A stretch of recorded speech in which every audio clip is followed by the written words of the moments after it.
Para sa ligtas at mapapayapang komunidad, ang Police Regional Office 6 ay nakiisa sa isinagawang Third Quarter Regional Peace and Order Council meeting sa Iloilo.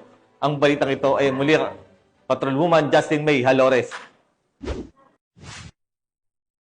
Dumalo si Police Brigadier General Josefino Diligan, Regional Director ng Police Regional Office 6 sa Third Quarter Regional Peace and Order Council meeting na ginanap sa Soto Grande, Green Meadows, Pavia, Iloilo. Nito lamang ika-23 ng Setyembre taong kasalukuyan. Katuwang sa pagpupulong si Major General Michael G. Samson, Commander ng 3rd Infantry Battalion, Philippine Army, kasama ang iba pang regional directors, pinuno ng mga ahensya, at leader mula sa iba't ibang institusyong pamahalaan na nagkaisang pagtibayin ang kapayapaan at kaunlaran sa rehiyon. Ang RPOC ay nagsisilbing mahalagang plataporma para sa mas malawak na kolaborasyon kung saan ang mga usapin hinggil sa kapayapaan at kaayusan ay tinutugunan sa pamamagitan ng nagkakaisang estratehiya at konkretong aksyon para sa Pro-6. Ang pagtitipong ito ay patunay ng kanilang walang humpay na dedikasyon sa pagpapanatili ng seguridad, pagpapatibay ng mga hakbang laban sa kriminalidad at insurgency. Muling pinagtibay ng Police Regional Office 6 na sila ay katuwang ng bawat mamamayan para sa kapayapaan at kaayusan ng buong rehiyon.